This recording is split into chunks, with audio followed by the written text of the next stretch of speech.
역대상 강의 33번째 은혜의 고백이 있는가, 오늘 말씀 제목입니다.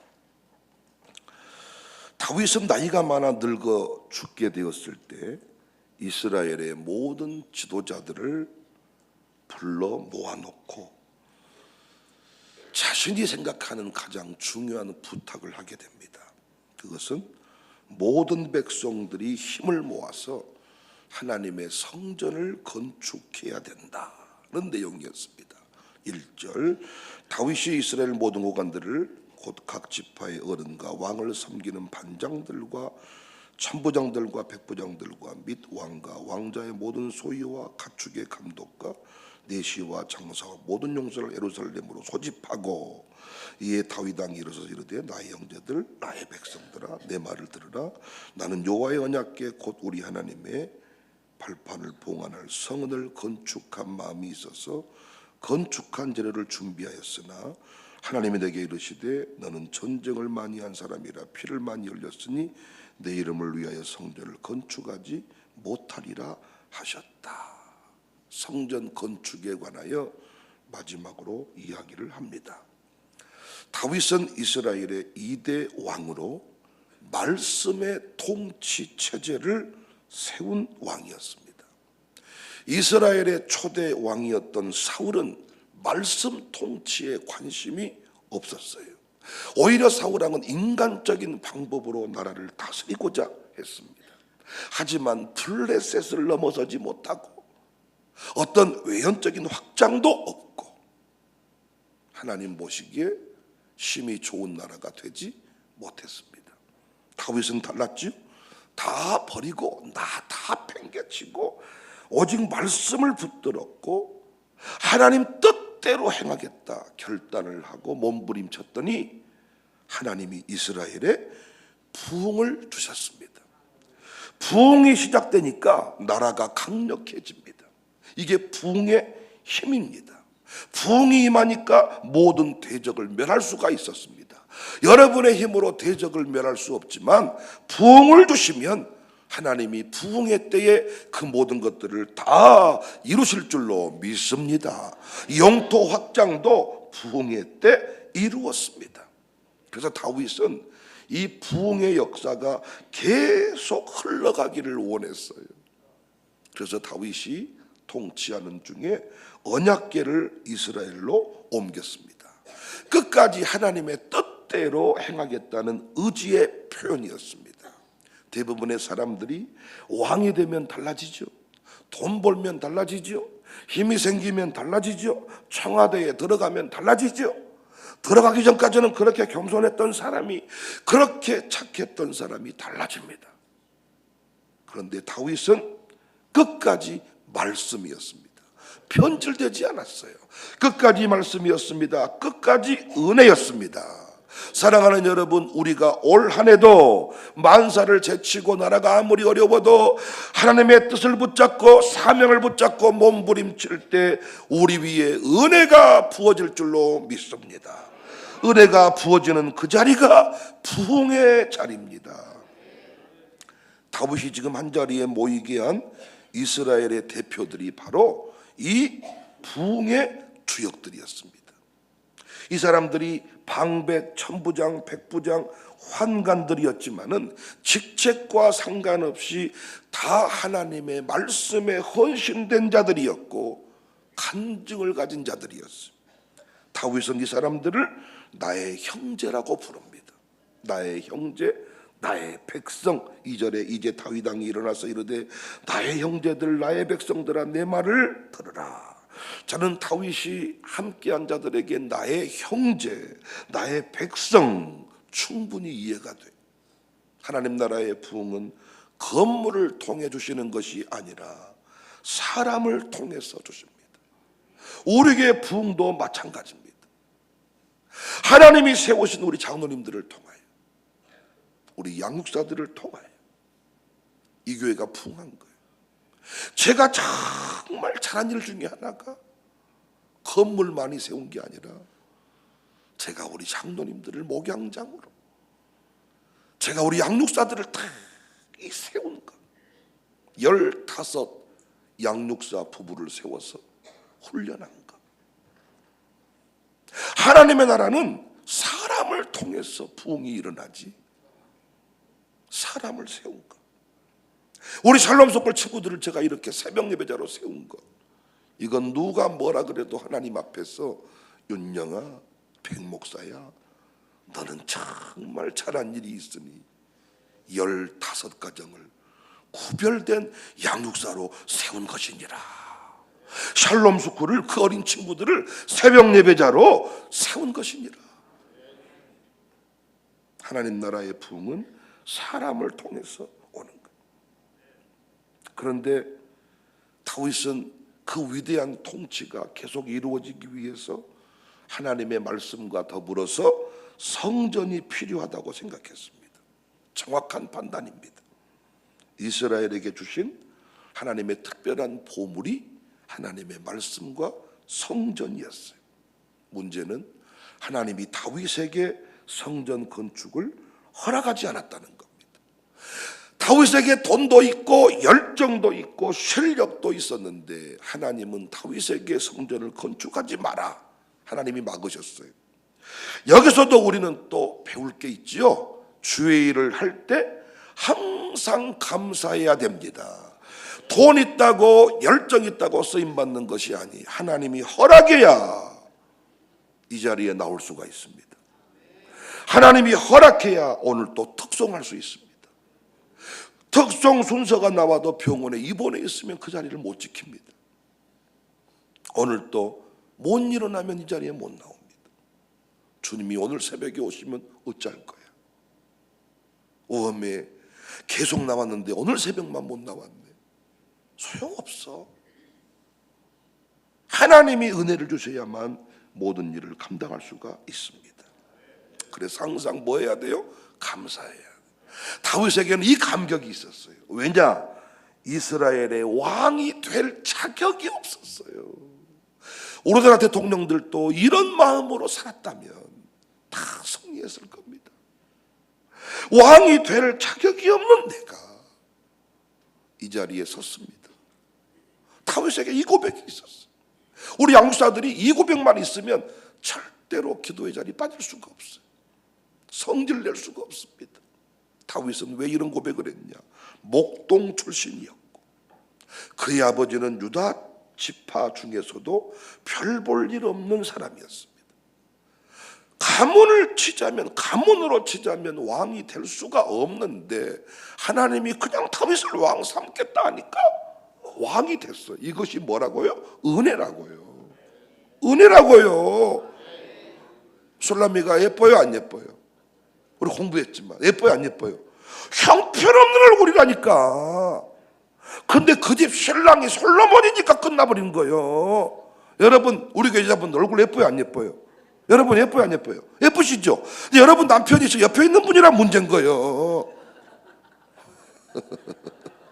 죄송해요, 남자분들. 여러분 빼놓고 그러면 지금 잠자고 있는 그놈이라서 문제인 거예요. 다른 여자들이 뭐라고 해도 아니 솔로몬 눈이 삐었는갑다. 어떻게 그런 여자를 부인으로 삼을 수가 있다냐. 이해가 안 가. 이해가 가든 말든 소용없어. 그건 솔로몬이 눈이 삐었다는데 어쩌겠어. 술라미만 보인다는데. 아니 눈이 비둘기 같고 아주 뭐 얼굴은 뭐 어쩌고 뭐 이 머리털은 뭐 이 길르 아사요 뭐 그런다는데 미쳤는갑다. 그것이 은혜요. 다윗이 고백하는 거예요. 4절에 그러나 이스라엘 하나님 여호와께서 전에 나를 내 부친의 온 집에서 택하여 영원히 이스라엘 왕이 되게 하셨나니 고단한 유다 지파를 택하사 머리를 삼으시고 유다의 가문에서 내 부친의 집을 택하시고 내 부친의 아들들 중에서 나를 기뻐하사 온 이스라엘의 왕을 삼으셨느니라. 다윗이 자란 베들레헴 이스라엘 고을 중에 가장 작은 도시였습니다. 그의 아버지 이세 역시 대단한 인물이 아니었습니다. 그 가문 중에서도 다윗은 말제 아들이었습니다. 말제 아들 하카톤, 아주 찌질한 놈입니다. 군인도 아닌 목동이었습니다. 그런데 하나님이 그를 기뻐하셨습니다. 기뻐하셨습니다. 우리 교회도 100년도 안 됐고 우산동에 있는데 하나님이 기뻐하시니까 쓰임 받는 거예요. 하나님이 기뻐하시는 것, 이것을 은혜라고 합니다. 근데 놀라운 건 다윗에게만 이런 은혜가 임한 게 아니라 솔로몬에게도 이 은혜가 임했다고요. 우리 여러 차례 공부했습니다. 솔로몬은 다윗의 아들들 중에서 순번으로 보나 나이로 보나 왕이 될 수 있어요? 없어요? 없어요. 무엇보다 그의 출신 성분이 세기의 스캔들과 연결이 되어 있습니다. 나라를 다독하게 만들었던 세기의 스캔들. 솔로몬 엄마가 보통 엄마가 아니요. 그런데 하나님은 누구를 택했어요? 솔로몬을 택했어요. 5절에 여호와께서 내게 여러 아들을 주시고 그 모든 아들 중에서 내 아들 솔로몬을 택하사 여호와의 나라 왕위에 앉혀 이스라엘을 다스리게 하려 하실세 내게 이르시기를 내 아들 솔로몬 그가 내 성전을 건축하고 할렐루야 내 여러 뜰을 만들리니 이는 내가 그를 택하여 내 아들로 삼고 나는 그의 아버지가 될 것입니다. 멋진 표현이 나와. 내가 그를 택하여 내 아들로 삼고 나는 그의 아버지가 될 것입니다. 나는 우리 교회가 어떤 교회가 되기를 원하느냐? 은혜가 흘러가는 교회입니다. 돈이 흘러가는 교회가 아니라 은혜가 흘러가는 교회입니다. 은혜의 간증이 흘러가는 교회이기를 원합니다. 아버지 때에도 은혜가 있습니다. 아버지 때에도 은혜의 간증이 있는데 아들 때에도 은혜의 간증이 있습니다. 은혜의 간증이 흘러가는 교회. 마귀가 천국을 지옥으로 만들어버리는 방법이 간단한데 은혜를 저버리고 공로만 기억나게 하는 거예요. 그러면 알아서 무너집니다. 은혜가 사라지면 더 이상 교회가 아닙니다. 은혜가 사라지면 교회 능력도 사라집니다. 공로가 지배하는 곳에는 하나님의 은혜가 들어설 자리가 없습니다. 그래서 우리가 어떤 교회, 어떤 공동체를 볼 때 제가 올해 가정교회가 어떤 가정교회가 부흥하겠냐 이걸 제가 어떻게 확인한 줄 아세요? 그 양육사가 은혜의 고백이 있으면 반드시 그 가정교회는 부흥합니다. 목사님 은혜입니다. 목사님 내가 한 것이 없는데요 가정교회 식구들이 자기들이 잘해요. 목사님 난 한 것이 없는데요 총무가요 잘해요. 목사님 난 한 것이 없는데요 목사님이 기도 많이 해주셔가지고 이렇게 잘 돼요. 그런데 안 되는 가정교회는 어떻냐? 잘 아시겠죠? 목사님 진짜 총무가 싸가지 없어요. 목사님 진짜 총무가 형편없고요. 목사님 진짜로요 야 가정교회 식구들이요 전부 다 게을러요. 목사님 진짜 우리 가정교회 식구들이요 믿음 수준이 개똥 같아요. 진짜 목사님 다 보니까 목사님도 요즘에 나를 위해 기도 안 한 것 같습니다. 목사님 김권사, 박권사, 이권사 요거 배기 싫어서요. 와 나는 이것만 없으면요 살 것 같아요. 너는 조만간에 망하겠다. 칭찬하기가 겁나불어. 목사님 맞습니다. 내가 못 먹고 못 입고 내가 헌금하느라고 죽어본 줄 알았습니다. 이야, 자기 인생 수준에서 헌금 수준 진짜 얼마 안 되는데 내가 좀 칭찬했더니 칭찬하기가 겁나게 와 치고 나오는데 무섭습니다. 은혜를 가장 잘 설명하는 성경 본문이 어딜까? 포도원 품꾼 비유입니다. 이 비유에서 한 데나리온이 나오죠. 한 데나리온을 약속하잖아요. 이 한 데나리온의 의미는 기술, 경쟁력을 갖춘 정규직이 벌 수 있는 소득이라 할 수 있어요. 실력을 갖추고 제대로 딱 준비된 사람이 취업을 했을 때 매달 받을 수 있는 어떤 그 월급 수준일 수가 있다고요. 한 데나리온 약속. 그러니까 이 정도는 벌어야 쓸모 있는 가장이 되는 거야. 이 정도는 벌어야 가치 있는 삶을 살 수 있고 밥 좀 먹고 산다 할 때 한 데나리온은 받아야 돼. 그런데 이 포도원 품꾼 비유에 등장하는 품꾼들은 여러분이 잘 아시는 바대로 한 데나리온을 벌 정도의 능력이 있었어요, 없었어요? 없었어요. 써주는 사람도 없었어요. 그러니까 원래 이들의 인생 가운데서는 한 데나리온이 아니라 절반만, 3분의 1만 준다고 해도 감사함으로 들어가서 일했을 인간들이야. 찌질한 놈들이야. 9시, 12시, 3시에 품꾼을 불렀어요. 늦게 부름받은 품꾼. 왜? 능력 있었으면 벌써 일하러 갔겠지.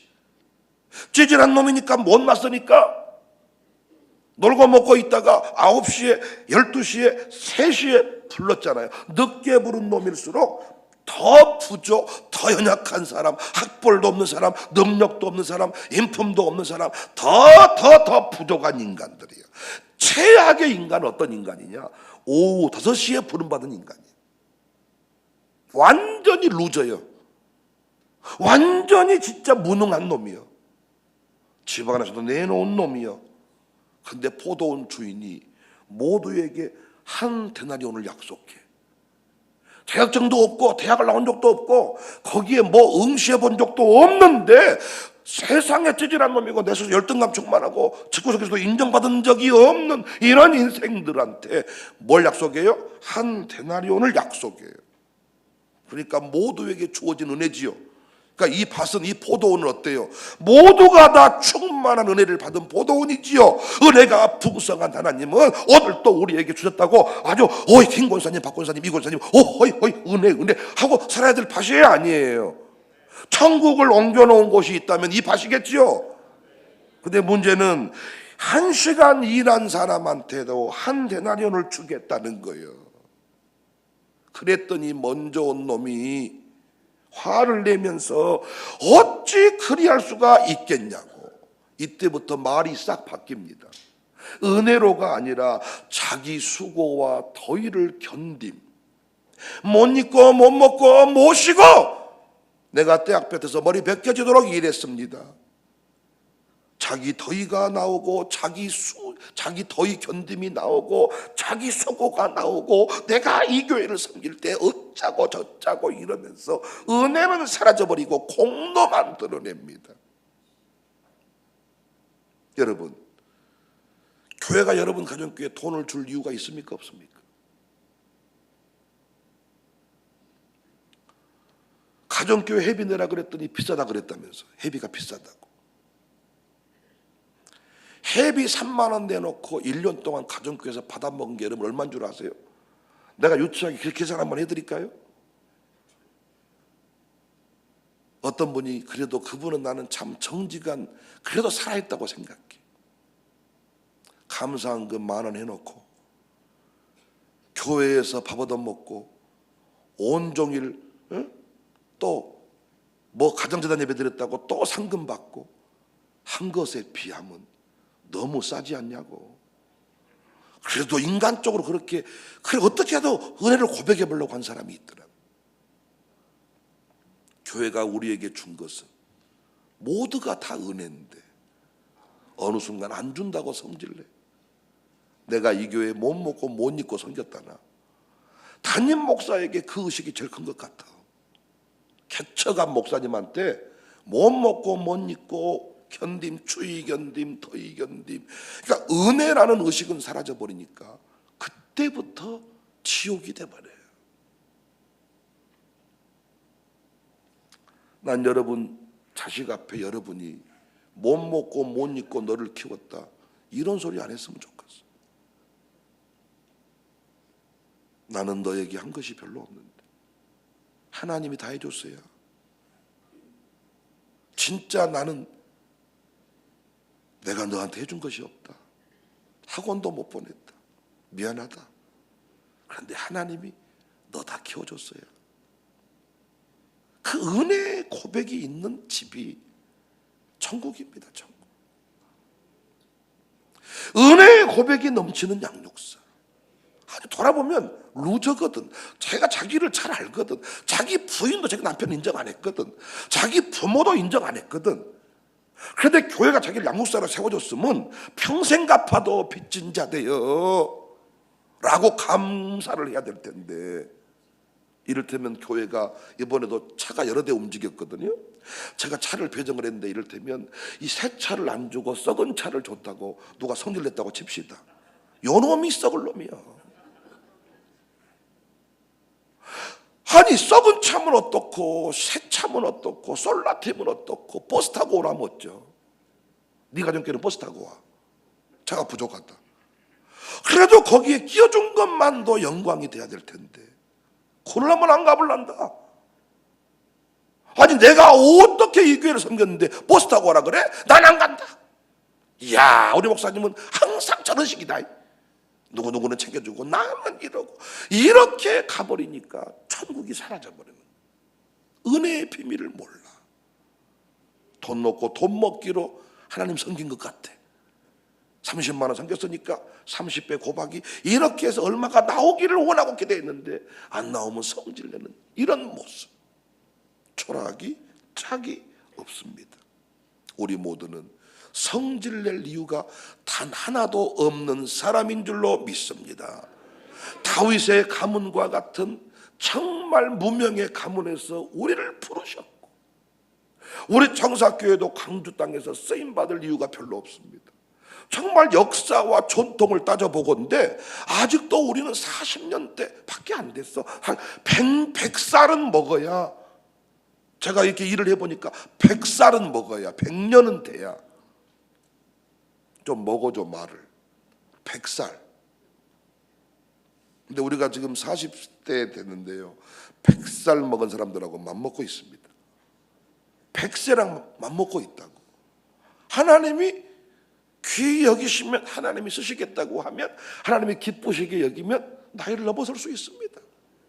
끝까지 뭐만 하면, 감사만 하면, 끝까지 감격만 사라지지 아니하면, 은혜의 지배만 받으면 그 은혜가 계속 우리 교회를 끌고 갈 줄로 믿습니다. 은혜 있는 교회는 공로의식으로 싸우지 않습니다. 은혜로 충만한 교회는 누가 더 교회를 사랑했다고 성질내지 않습니다. 은혜로 여기까지 왔습니다. 여러분 아들, 딸 한번 돌아보십시오. 여러분이 키우셨나요? 제가 봐도 지들이 컸어. 부모랑 같이 컸고. 안 그랬냐고요. 저만 해도 제 어렸을 때, 우리 애들 어렸을 때 사진을 보면 기억이 잘 안 나. 정신이 없었어요. 아이들하고 이렇게 뭔가 놀러 가고 이렇게 할 수 있는 시간들이 거의 없었고, 눈 뜨면 가서 교회 일하기 바빴고, 눈 뜨면 담임 목사님과 세미나 다니기 바빴고, 그냥 아내가 그냥 그렇게, 그리고 결혼하고도 아내 혼자 그냥 집에 있을 때가 많았고, 그렇게 하고 살았는데 어느 날 보니까 도민이가 이렇게 컸고 은민이가 컸더라고요. 내가 너를 못 먹고 못 입고 키웠는데 네가 나한테 이럴 수 있냐? 할 수 있는 게 아무것도 없어. 우리 교인들 그렇지 않냐고. 앞으로도 하나님이 키우실 겁니다. 하나님이 우리 아들, 딸들을 책임질 거예요. 아멘이십니까? 가는 곳마다 하나님 내게 은혜를 베풀어 주세요. 2025년에도 은혜를 주세요. 어느 자리에 있든지 간에 하나님 은혜 주시면 돼요. 우리 가정교회 식구들 은혜 받으면 돼요. 은혜 주세요. 은혜의 고백이 있는가? 은혜의 고백이 있으면 여러분 올해도 승리하게 될 것입니다. 은혜의 고백이 사라졌습니까? 여러분 빨리 은혜의 고백을 회복하시기를 주님의 이름으로 축복합니다.